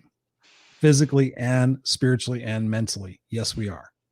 No matter what no matter what casing you have inside. And I've proven this because I have friends, this, dude, all over the world. And I've used the Pareto principle, which most people use in business, like the 80-20 rule. I personally believe, and I have found that 80% of the world is really awesome. And that 80% of the world really sees us as all the same, and that we're a melting pot. And especially when you think about what's happening here in the United States, in one respect, you can look at it as it's a terrible thing and it's a terrible situation that we're going through, or you can change your perspective, like you and I have been talking about tonight, and say, hey, maybe tomorrow I'm going to wake up and I'm going to decide to, instead of like just lashing out at something I don't understand, instead maybe asking a question and saying, hey, help me understand that. Help me understand your perspective. Help me understand your journey and what you've been through that has made you the person you are at this moment to have this opinion. So many people, and you've seen this, dude, and it's pissing me off so bad. So many keyboard warriors are out there going, bam, bam, bam, this, that, and the other thing. This all pisses me off. And That's easy. What? Just be behind a computer and just going. What's so easy? I mean, it is so easy. But the thing I realized yesterday, I think it was, is I was driving on the freeway, and I don't do much driving anymore since I'm not in the corporate world anymore. Is I noticed that back in the day, and you may remember this, if you had a presidential candidate that you liked or you loved, most of the time you put a bumper sticker on your car. I remember the days of seeing Clinton, Bush, Clinton, Clinton, or whatever it was. And I was driving, and I drove for quite a few miles today and yesterday. And I was like, I saw one Trump sticker out of all the cars. And I'm like, so we've gone from a nation that was okay to put who it is that we believed who should be president and be able to say, hey, oh, you have that Trump sticker on your car. I have a Biden sticker on my car, whatever. So what do you think? And now we don't have stickers on our cars because we don't want people to acknowledge us in public, like, oh, you're that person. But we can sit behind a keyboard and go with our name attached to it and go, oh my God, if you believe in this person, you're an asshole, you're Satan, you should die. I mean, that's the crazy thing about the fact that, this country was built on that, and that this, as a society and as a world, if we see each other more as the same than we are different, then we can build each other up and we can make things better. And that's been one of the biggest parts of my struggle during this whole time, is like, is trying to see that. But I was so inspired today, dude, and I want to share this with you. I have a coaching client who shared with me a story that, you know, she's on one side of the fence about one thing, and somebody she knows in her same career is on the other side. And instead of saying, "Oh, you're this," she said, "Let me understand this. Let me help you." And they just kind of went and they did this thing. They kind of went, "Oh, so you think this?" And you, oh. And then they started talking about more important subjects. They started talking about Black Lives Matter. "Oh, this? Well, you think this? Oh, you should be allowed to have that feeling. I think you should be allowed to." These two people from opposite ends of the spectrum kind of just started asking questions and started listening and started having a conversation going, "Oh, wow." And the ultimate end result is, which is something I'm on a mission critical right now, is that we're more the same than we are different. So I so appreciate you sharing this. Dude, we've been going for an hour and 39 minutes. To encapsulate everything we talked about tonight, and I'm definitely going to have you on the Friday night show with Scott, because I know he's going to want to pick your brain. What message can you send to everybody, really, just to kind of take us out, both on a personal level and on a world level, of how we can take the stress, the uncertainty, the fear, the anger, the whatever about our past? How can we bottle all that and inspire people to say, "Hey, listen, you know, take responsibility for yourself, do your best, be a part of the solution, and contribute and move forward"? What are some of your thoughts on that, man? To sum it up, I think that using this phrase, we can sum it up both sides, which is Yeah. change start with us. Change start with me, within and inside of me. If I don't do anything to change the world is not gonna change. The world doesn't change by itself. You don't wait someone else to change for you to change. You change, and then you let the world change with you, because your surroundings will start changing. I truly believe right now that we need to be part of the solution, not part of the problem. All right. Being part of the solution is just being ourselves and changing and putting ourselves, our mind, and don't worry right now about the future. Worry about what can I do today to be better tomorrow. And then tomorrow you wake up and you say, all right, now what can I do today to be better the next day? And those are, remember the movie, What About Bob? Baby steps. Yeah. Well, Baby those are steps. the babies. Baby step to go to the kitchen, baby steps to go to the bathroom, baby steps to go to the boat. That's the same thing. Those are the Mm-hmm. baby steps. One, sometimes we wanna see the life as a whole movie, right? But life is not a whole movie. Life is lived by yourself every single day. Then when you build a relationship, you build a relationship day by day. When you build a business, you build a business day by day. Then you look back and you can say, wow, look what we've been able to accomplish in this relationship, in this business, in this thing. So but if you're never willing to be more flexible, to change, to be, definitely to listen more, and to also understand that you're not perfect, and you can do mistakes, and you know what, make mistakes. Don't be on the comfort zone, Yep. right? Being on the comfort zone is the easiest thing that you can do. Mediocrity, that's settling, that's laziness, that's regret. And nothing is going to happen if you are in your comfort zone. Nothing bad, but nothing good. You Yep. have to take risks. You have to move forward. And I think by doing that, you're going to start looking at changes not only in your life, but on your family and people around you.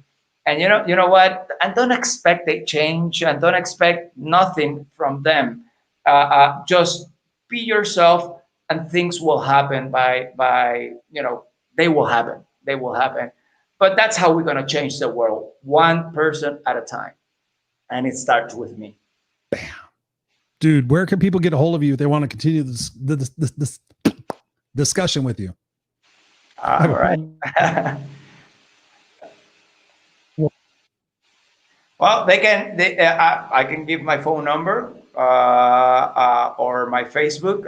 Actually, my Facebook is better. Messenger Yeah, Jose just J for your Facebook. O. I mean, just if people want to reach out and just like, Yeah, no, go ahead. Jose Jose, and then my last name Mo Morera. But I just have Jose Mo, or they can reach me at my phone number. They can WhatsApp me 787-378-8649. Okay, it doesn't matter. I'm here, and yeah, we can definitely talk. It will be good. Dude, seriously, I knew this discussion between you and I was going to be magical. I knew that it was going to move people.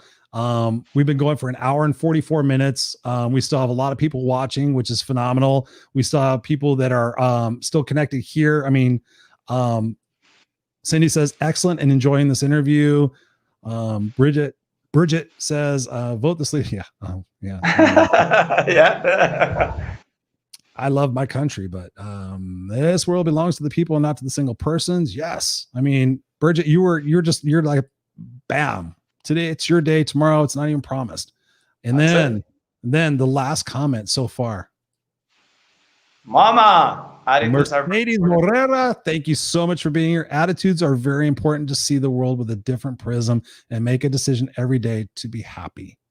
That's it. That's it.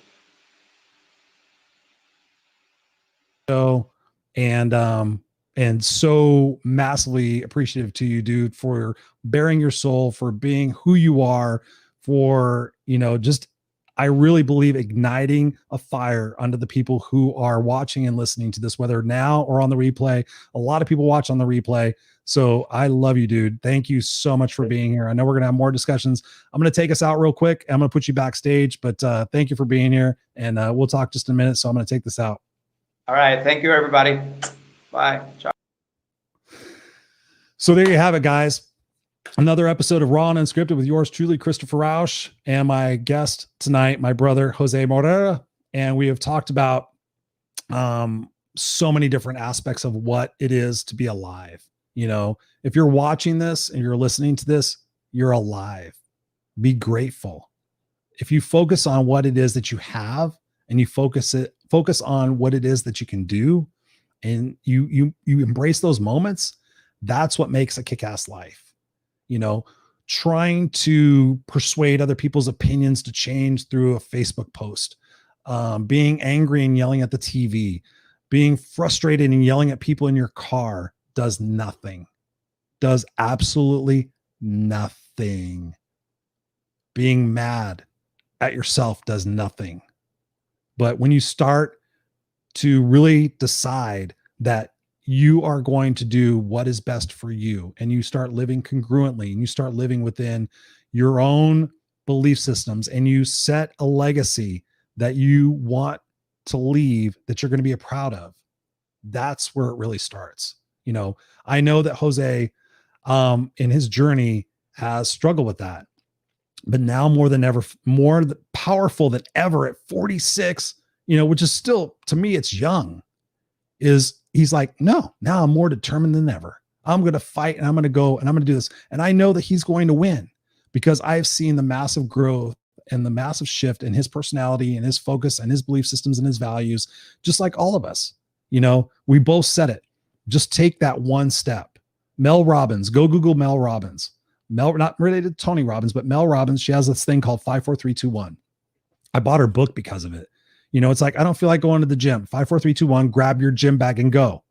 Because after that 5 seconds, your mind is going to go, well, I have this to do and I have this to do. So I'm the no excuses coach. People come up with excuses. It's like, no, 5-4-3-2-1, go do it.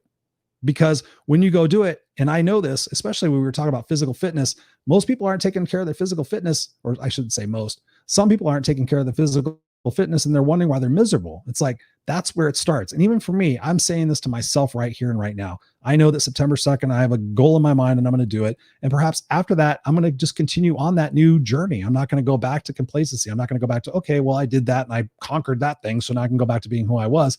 Maybe the next step is like, okay, I'm going to be in the best shape of my life at 52. And then I'm going to decide I'm going to be in the best shape of my life at 53. That is definitely possible. you know, it's definitely possible for you. If you continue to do what you've always done, you will continue to get what you've always got. And, you know, this show is about inspiration, motivation, and education, or education, I should say. So what are you going to take from this show? What are you going to apply in your life? What are you going to decide to implement when you wake up in the morning? Are you going to decide to wake up and look at your phone and look at the news and be pissed off and be miserable? Are you going to look at Facebook posts and disagree with them and get mad? Are you going to post something on Facebook that you know is going to cause controversy and it's not going to change anybody's mind? Or are you going to post something about love and unity? Are you going to post something about what you're going to do to yourself and change how you're contributing to the world in a positive situation? Are you going to wake up and decide simply, am I going to be part of the solution, or am I going to be part of the problem? I love you guys. You guys rock. Thank you for sticking in here with me all this time, and my guest. Thank you for Mercedes Morera. Thank you so much for being here. I look forward to meeting you one day. You've raised one hell of a son. I'm super proud of him, and I'm super proud of all of you guys, the Kick-Ass Nation of Misfits. I love you guys. You know, please share this out. If this resonated with you, please share this out, because so many people need to hear this message from both myself and Jose, especially Jose. You know, this is about power. This is about unification. This is about making the world a better place for who we are and what we do, and having that legacy and deciding every single day you're going to live toward that legacy and not from the legacy, is really what it makes a kick-ass life. So I love you guys. Peace out. I have to go put my son to sleep. I love you guys.